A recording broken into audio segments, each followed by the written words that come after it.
Domingo 8 de diciembre. Dado que a bordo del Propetes no se santifican las fiestas, esta mañana Henry y yo hemos decidido celebrar una breve lectura de la Biblia en el interior de su camarote, al estilo evangélico típico de la congregación de Ocean Bay, a caballo entre la guardia de mañana y la de mediodía, para que pudiesen unírsenos tanto los marinos del turno de babor como los de estribor. Lamento dejar constancia de que ni uno solo, ni de un turno ni del otro, se atrevió a desafiar la ira del primer oficial asistiendo a nuestra reunión, pero no daremos el brazo a torcer. Rafael estaba en la cofa e interrumpió nuestras oraciones con un grito atiplado de «¡Tierra a la vista!». Terminamos precipitadamente la ceremonia y desafiamos las salpicaduras de las olas para contemplar la tierra que despuntaba en el borroso horizonte. «Rayatea», nos informó el señor Roderick, del archipiélago de las Islas de la Sociedad. La quilla del Propetes vuelve a cruzar la del Endeavour. Fue el capitán Cook en persona quien dio nombre al archipiélago. Le pregunté si íbamos a desembarcar.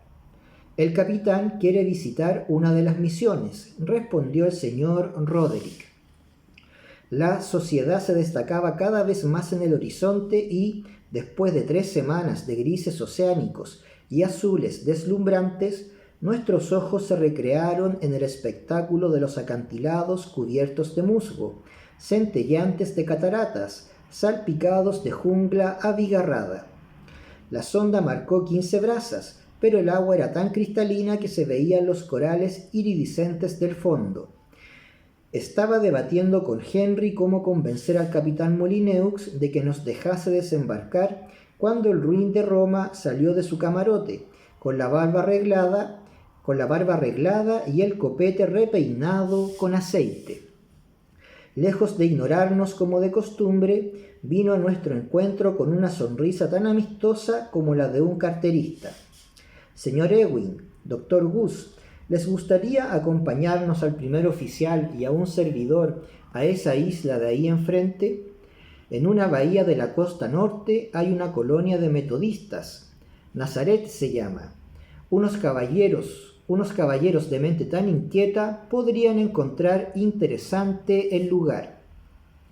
Henry aceptó encantado y yo no me opuse, aunque albergaba serias dudas en cuanto a los verdaderos motivos de aquel viejo zorro. «Decidido, pues», sentenció el capitán. Una hora después, el Propetes fondeaba en la bahía de Bethlehem, una ensenada de arena negra que estaba al socaire de los alisios gracias a la curva del cabo Crook. En la playa se divisaba una hilera de rudimentarias chozas de paja construidas sobre estacas cerca de la orilla y habitadas, tal y como supuse atinadamente, por los nativos evangelizados. Encima de éstas se levantaba una docena de edificaciones de madera erigidas por manos civilizadas, y más arriba aún, justo debajo de la cima de la colina, despuntaba una espléndida iglesia coronada por una cruz blanca. Botaron el mayor de los esquifes. Nuestros 4 remeros eran Yersey, Pingajo y 2 víboras. El señor Boerhaave llevaba puesto un sombrero y un chaleco más apropiados para un salón de Manhattan que para surcar los rompientes. Tomamos tierra sin mayores contratiempos, aparte de un buen remojón, pero el único emisario que vino a recibirnos fue un perro polinesio que jadeaba entre jazmines dorados y campanillas bermejas. Ni las chozas de la orilla ni la calle mayor, que subía sinuosa hacia la iglesia, ofrecían el menor indicio de vida humana. 20 hombres y 20 mosquetes, comentó Boerhaave, y la isla sería nuestra antes de la cena. Da que pensar, ¿verdad, señor? El capitán Molyneux ordenó a los remeros que nos esperasen a la sombra mientras íbamos a hacerle una visita al rey en su contaduría. Mis sospechas de que los modales inusitadamente corteses del capitán eran una simple fachada se vieron confirmadas cuando, al encontrarse la tienda cerrada con tablones, se puso a jurar como un carretero.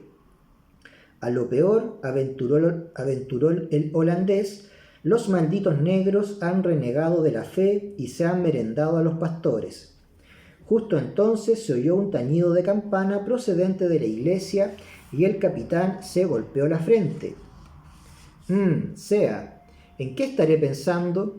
Es domingo, por Dios. Seguro que los muics están todos rebuznando en esa birria de iglesia. Echamos a andar por la empinada ladera a paso de tortuga. La gota de Molineux nos obligaba a aminorar la marcha. En cuanto hago un esfuerzo me quedo sin fuelle. Teniendo en cuenta la vitalidad que tenían las Chatham, me preocupa que el parásito esté minándome la salud de un modo tan ostensible. Llegamos al templo de Nazaret justo cuando salían los feligreses. El capitán se quitó el sombrero y se presentó con un tronante y caluroso «Muy buenas, Jonathan Molineux, capitán del Propetes», señalando hacia el navío surto en la bahía con un amplio movimiento del brazo. Los nazarenos se mostraron menos efusivos. Los hombres nos saludaron con un simple movimiento de cabeza, mientras las mujeres e hijas se tapaban con los abanicos. Dentro de la iglesia resonaron gritos de «Llamad al pastor Horrocks», y los nativos salieron en masa a ver a los forasteros. Conté más de 60 adultos, entre hombres y mujeres, de los cuales unos 20 eran blancos, todos ellos vestidos con el traje de los domingos, lo más apañado posible después de 2 semanas de travesía desde el mercado más cercano. Los negros nos miraban con evidente curiosidad. Las nativas iban vestidas con decoro, pero más de una estaba desfigurada por el bocio. Los niños que protegían a sus pálidas amas de la ferocidad del sol con sombrillas de palma sonreían un poco más. Una cuadrilla de polinesios privilegiados llevaba terciada sobre el hombro una banda bordada con un crucifijo blanco, a guisa de uniforme. En ese momento apareció un hombre orondo como una bola de cañón cuyos hábitos dejaban claro su oficio. «Soy Giles Horrocks», anunció el patriarca, predicador de la bahía de Bethlehem y representante de la Sociedad Misionera de Londres en Rayatea. «¿Qué se les ofrece, señores? Díganlo rápido». El capitán Molineux hizo las presentaciones. El señor Boerhaave, de la Iglesia Reformada Holandesa, el doctor Henry Goose, médico de la aristocracia londinense y ex médico de la misión de las Fiji, y el señor Adam Ewing, notario de leyes de los Estados Unidos. Entonces entendí lo que se traía entre manos aquel bribón. «El nombre del pastor Horrocks», prosiguió Molineux, «de la bahía de Bethlehem, goza de gran estima entre nosotros, devotos peregrinos de los mares del sur. Veníamos con la esperanza de celebrar el día del Señor ante vuestro altar». Miró hacia la iglesia con aire apesadumbrado. Pero por desgracia, los vientos en contra han retrasado nuestra llegada. Al menos espero que no haya cerrado aún el cepillo. El pastor Horrocks miró al capitán de arriba abajo. ¿Comanda usted un barco temeroso de Dios, señor? El capitán Molineux bajó la mirada simulando humildad. No tan temeroso de Dios ni tan inmune a viento y marea como su sagrado templo, señor. Pero sí, el señor Boerhaave y un servidor hacemos todo lo posible por las almas que tenemos a nuestro cuidado. Es una lucha constante, me duele reconocerlo, pero es así. En cuanto nos damos la vuelta, los marineros reinciden en sus costumbres disolutas. «Ah, capitán», terció una mujer con una gola de encaje, «en Nazaret también tenemos nuestros reincidentes. Le pido que disculpe la cautela de mi marido». La experiencia nos ha enseñado que la mayoría de los barcos bajo banderas supuestamente cristianas solo traen borrachos y enfermedades. Debemos considerar a todos culpables de antemano antes de que nos demuestren lo contrario. El capitán volvió a humillar la cerviz. «Señora, difícilmente puedo esperar lo que no ha constituido ofensa alguna. Sus prejuicios contra esos visigodos del mar están plenamente justificados, señora Horrocks», metió baza Boerhaave. pero yo jamás toleraré una sola gota de grog a bordo de nuestro Propetes, por más que chillen los marineros. Y vaya si chillan, pero yo les respondo chillándoles a ellos. El único espíritu que os hace falta no es el del ron, sino el Espíritu Santo. Y encima yo chillo más alto y más fuerte. La pantomima estaba surtiendo el efecto deseado. El pastor Horrocks nos presentó a sus 2 hijas y 3 hijos, todos nacidos en Nazaret. Las chiquillas parecían salidas de un internado de señoritas, pero los muchachos, bajo sus camisas almidonadas, estaban tan bronceados como los indígenas. Si bien me resistía a verme atrapado en la farsa del capitán, también tenía curiosidad por profundizar en la teocracia de la isla y me dejé arrastrar por los acontecimientos. Enseguida el grupo se encaminó hacia la casa del párroco, una morada que no habría desagradado a un cónsul de medio pelo del hemisferio austral. Contaba con un espacioso salón con ventanas de cristal y muebles de tulipero, un excusado, 2 cabañas para los criados y un comedor donde al instante nos sirvieron hortalizas frescas y tierna carne de cerdo. La mesa tenía las 4 patas inmersas en otros tantos cuencos de agua. Por las hormigas, explicó la señora Horrocks, una auténtica pesadilla en Bethlehem. Tenemos que retirar periódicamente a las que se ahogan para que las demás no las utilicen de puente. Los felicité por la casa. El pastor Horrocks, nos contó con orgullo nuestra anfitriona, estudió carpintería en el condado de Gloucester. Casi todo Nazaret es obra suya. A la mente pagana la impresiona el despliegue de bienes materiales, sabe usted. El salvaje piensa, ¿cómo relucen las casas de los cristianos? Qué sucios son nuestros cuchitriles. Qué generoso es el Dios blanco. Qué cicatero es el nuestro. Y así ganamos una oveja más para el redil del Señor. Si pudiese revivir mi vida desde el comienzo, dijo Boerhaave, sin el más mínimo rubor, elegiría el camino altruista del misionero. Pastor Horrocks, tenemos ante nosotros una misión bien afianzada, con sólidas raíces, pero ¿cómo se consigue siquiera empezar la labor de conversión en una playa desolada donde jamás puso el pie un cristiano? El pastor Horrocks miró más allá de su interlocutor hacia un futuro auditorio.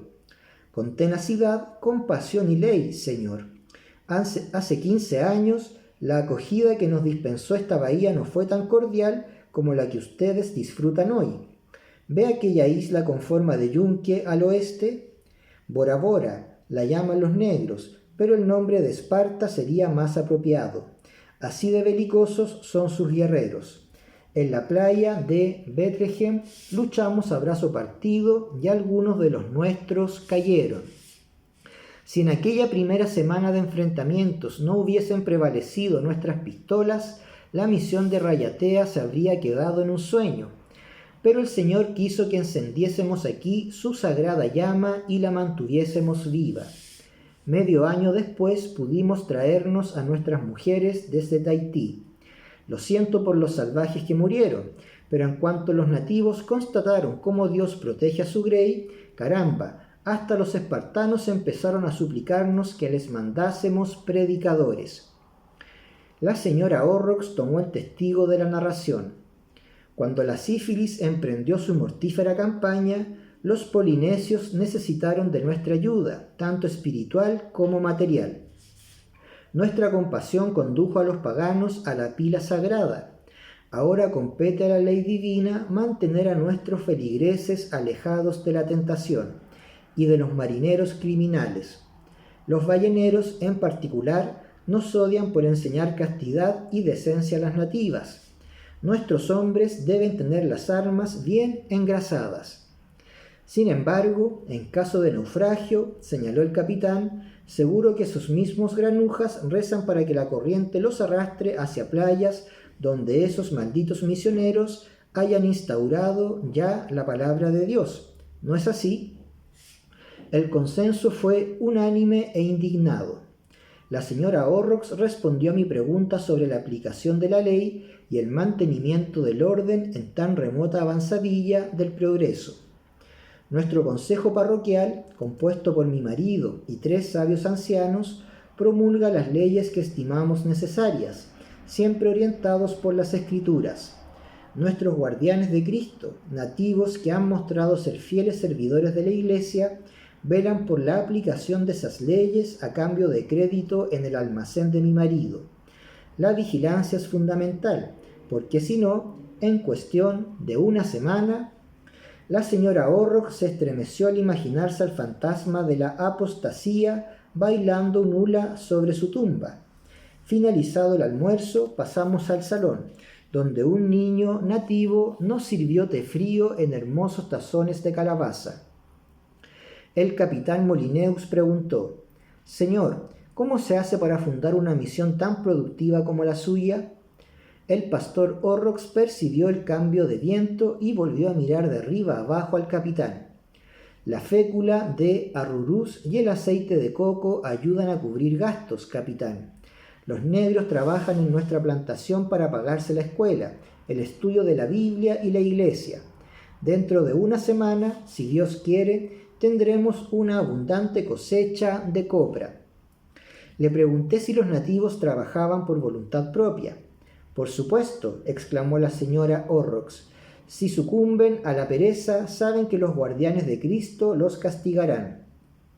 Me habría gustado ahondar en esa cuestión de los estímulos punitivos, pero el capitán Molineaux tomó bruscamente la palabra. «El barco de la Sociedad Misionera transporta estos productos perecederos a Londres por la ruta del Cabo de Hornos». «Su suposición es correcta, capitán.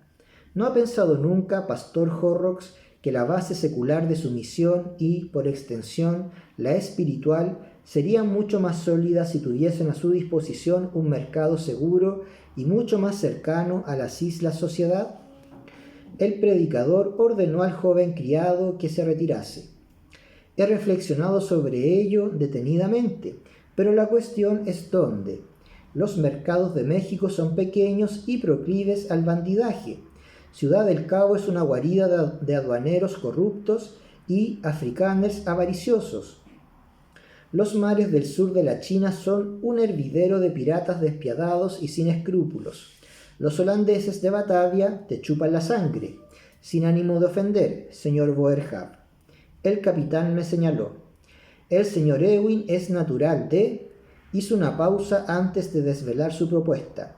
«San Francisco, California. Supongo que estará al tanto del crecimiento de dicho lugar, que de insignificante villorrio de 700 almas ha pasado a convertirse en una metrópolis de… ¿Cuántos habitantes? ¿250.000? No hay censo capaz de llevar la cuenta. Chinos, chilenos, mexicanos, europeos, extranjeros de toda raza y color afluyen en tromba a la ciudad un día tras otro. Un huevo, señor Ewing. ¿Tendría la bondad de informarnos cuánto se paga actualmente en San Francisco por un huevo? $1. Eso me ha contado por carta mi esposa. $1 americano por un simple huevo.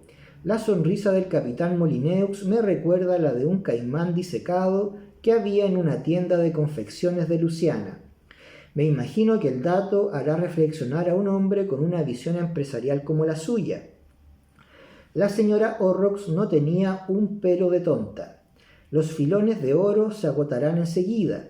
Efectivamente, señora, pero la hambrienta, ruidosa y enriquecida ciudad de San Francisco, a solo 3 semanas de distancia con una goleta en buenas condiciones como mi Propetes, no va a desaparecer del mapa, destinada como está a un futuro tan radiante. San Francisco va a convertirse en el Londres, el Rotterdam y la Nueva York del Pacífico». El capitán de la casa se escarbaba los dientes con una espina de atún. «¿Cree usted, señor Ewing, que los productos de nuestra plantación podrían alcanzar un buen precio en su ciudad natal? Qué extraño se me hace que llamen ciudad a San Francisco, no solo ahora, sino también cuando remita la fiebre del oro». Mi sinceridad era la carta que Molineaux tenía en la manga para decantar la partida a su favor, pero yo no estaba dispuesto a mentir para fastidiarlo, como tampoco lo habría hecho para ayudarlo. «Estoy convencido. Giles Horrocks se quitó el alzacuello. ¿Serías tan amable de acompañarme a mi despacho, Jonathan? Estoy muy orgulloso del tejado. Lo he diseñado yo mismo para que resista al terrible tifón. ¿De veras, Giles?, respondió el capitán Molyneux. Te sigo. Pese a que el nombre del doctor Henry Goss era desconocido en Nazaret hasta esta mañana, en cuanto las mujeres de Nazaret se enteraron de que había llegado un famoso médico inglés, empezaron a acusar todo tipo de dolencias y formaron una larga fila delante de la casa del párroco. Qué raro resulta encontrarse en presencia del sexo débil después de tantos días de convivencia forzada con el sexo fuerte. El natural generoso de mi amigo le impedía rechazar un solo paciente, de manera que el salón de la señora Horrocks se transformó en un consultorio, con telas blancas colgadas a modo de mamparas y biombos. El señor Boerhaave regresó al Propetes para encargarse de hacer espacio en la bodega. Me despedí de los Horrocks para salir a explorar la bahía de Bethlehem, pero en la playa hacía un calor tan insoportable y los jejenes eran tan insufribles que volví sobre mis pasos por la calle Mayor en dirección a la iglesia, de donde surgía el rumor de una salmodia. Mi intención era unirme a la misa vespertina. Ni un alma, ni un perro, ni siquiera un nativo turbaban la quietud dominical. Oteé en la penumbra de la iglesia y el humo que había dentro era tan espeso que, por un segundo, llegué a temer que el edificio estuviese en llamas. Los cánticos, ya concluidos, se vieron sustituidos por un coro de toses. Tenía delante de mí 50 espaldas negras y entonces me di cuenta de que el humo que saturaba el aire no era de fuego ni de incienso, sino de tabaco fresco, y es que hasta el último de aquellos hombres estaba fumando en pipa. Un blanco rechoncho predicaba desde el púlpito con ese acento híbrido que cabría denominar Cockney de las antípodas. Semejante alarde de religiosidad informal no habría resultado ofensivo de no ser porque de pronto se hizo evidente el contenido del sermón. Cito textualmente: entonces veréis, resulta que San Pedro, sí, el mismo a quien don Jesús llamaba Pedrito Pipero, llegó de Roma y les enseñó a los narizotas del oro, sí, a los judíos de Palestina, cómo usar el rico tabaquito. Y eso es lo que voy a enseñaros ahora mismo. Mirad. En este punto, el predicador se interrumpió para ofrecer orientación personalizada a uno de los fieles. No, alquitrancito, estás haciéndolo mal. Mira, el tabaco se pone en la parte más gorda. Sí, ahí, mira. Pero por Dios bendito, ¿cuántas veces tengo que decirte que esto es la caña y esto la cazoleta? Hazlo como Moody, que lo tienes al lado. Anda, trae para acá, que ya lo hago yo. Un blanco cetrino y cargado de espaldas observaba la humeante actividad apoyado en un armario, que contenía, como luego verifiqué, cientos de Biblias en polinesio. Antes de marcharme tengo que pedir una de recuerdo. Le advertí de mi presencia con un susurro, para no distraer del sermón a los fumadores. El joven se presentó como Wastaf y me explicó que el que hablaba desde el púlpito era el director de la escuela de fumadores de Nazaret. Confesé que ignoraba la existencia de esa institución académica. Fue idea del padre Upward, de la misión de Tahití. Tiene que entender, señor, que el polinesio medio desdeña el trabajo porque no tiene motivos para apreciar el dinero. Si yo hambre, dice recoger algo o cazar algo. Si yo frío, decir a mujer, teje. Todo el día de brazos cruzados, señor Ewing. Y ya sabemos lo que hace el diablo cuando se aburre. Pero al inculcar a estos gandules de mala madre una ligera adicción a esta hoja inofensiva, los incentivamos a ganar dinero para que puedan comprar el tabaco. Nada de licor, ojo, solo tabaco, en la tienda de la misión. ¿Verdad que es ingenioso? ¿Cómo negarlo? La luz se atenúa. Oigo voces de niños, exóticas octavas aviarias, las olas azotando la caleta. Henry se queja de sus gemelos. La señora Horrocks, de cuya hospitalidad Henry y yo estamos gozando esta noche, ha mandado a la doncella avisarnos de que la cena está servida.